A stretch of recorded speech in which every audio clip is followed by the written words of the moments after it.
All right, ladies and gentlemen, buckle up because we're about to dive into a hot topic today. We're talking about Johnny Harris' latest video, Why People Blame America for the War in Ukraine. Spoiler alert, it is a doozy. If you want to watch the video, link is in the description below. So grab your popcorn and stay tuned because you won't want to miss this one. Essentially, he is blaming the US, the West, for causing Russia's imperialistic rise, and we will respond to that. So first we'll read what's said here and then share some thoughts on that as well. So here we go. So apparently a lot of people are blaming the US for that, and that's really due to the media. And we're going to offer hopefully a differing logical view of it as well, because you can have two sides of every story, right? So the second point here is, in essence, Johnny claims that after the USSR collapsed, Russia was excluded from Western society and draws parallels to the treatment of Germany under the Treaty of Versailles, suggesting that an unjust settlement fueled militarization in both cases. So he's comparing really Russia, what's happening with Russia, kind of being isolated, excluded, to what happened to Germany, and that made room for nationalism. So what's wrong with that vision? Firstly, shortly after the Soviet Union's collapse, Russia engaged in conflicts and created pro-Russian pseudo-states, a scenario it later replicated in Ukraine in 2014. Specific examples include Abkhazia and South Ossetia in 1992 to 1993. I'm not sure if I'm pronouncing that right. If I'm getting that wrong, please let me know in the comments down below. Another more publicly known act was the war in Moldova, where Russian forces occupied the region,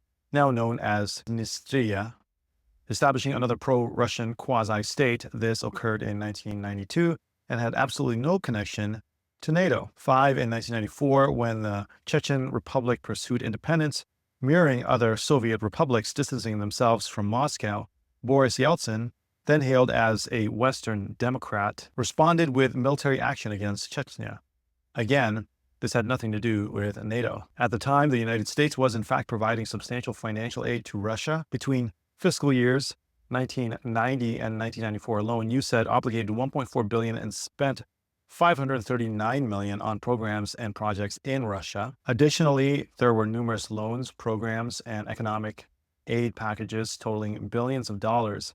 By 1997, Russia was welcomed into the G7, transforming it into the G8. Following the 1998 financial crisis in Russia, the West coordinated an $11.2 billion IMF bailout. So you can see here that the West, usually led by the US, is leading this.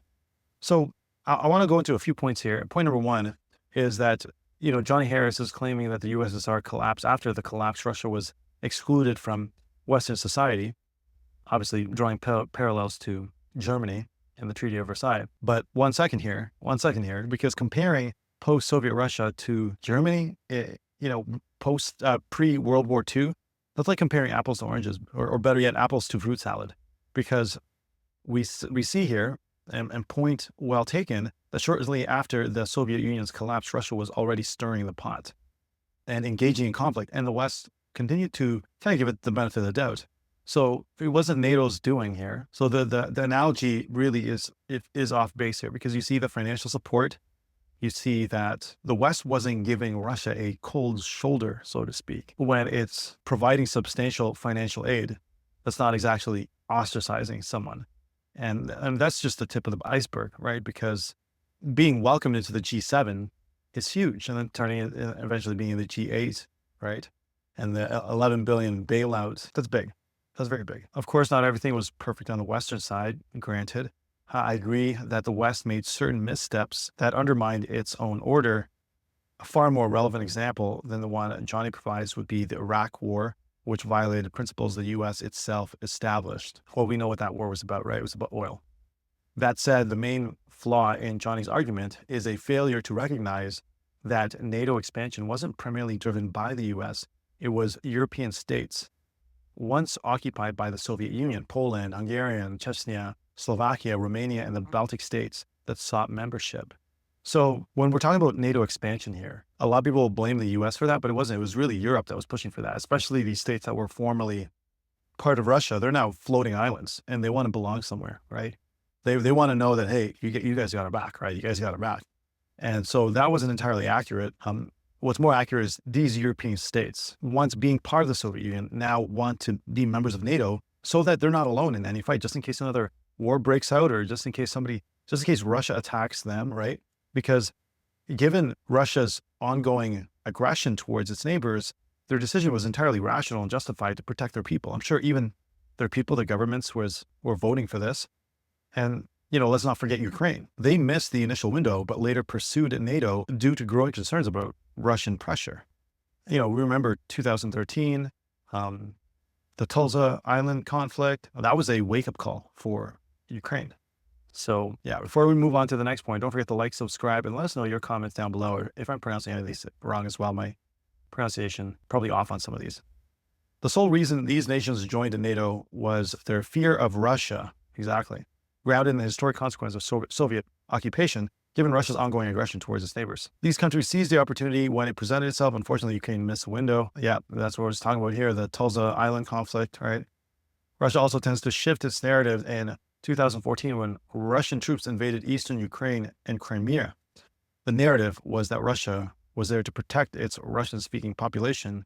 Over time, this argument evolved into a claim of protecting against NATO. So Russia's reason for being there started to shift, right? First it was, we're protecting the Russians, and then all of a sudden it's because of NATO. In conclusion, my recommendation is to understand the nature of wars by moving away from viewing them through the Cold War lens and instead approaching them as more complex issues involving independent states making decisions outside the US-Russia Cold War paradigm. And then there's a link to that video down below. So, with Russia shifting its narrative, it does that often, right? Putin will do that quite often.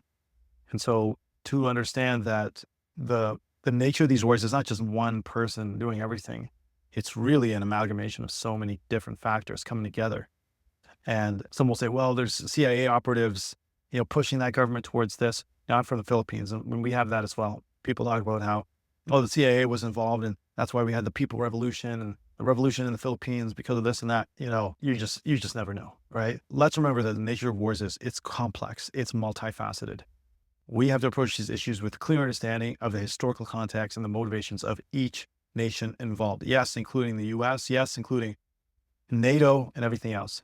It was JFK that once said, the rights of every man are diminished when the rights of one man are threatened. So stay informed, stay engaged, and keep speaking up. Your voice matters. God bless.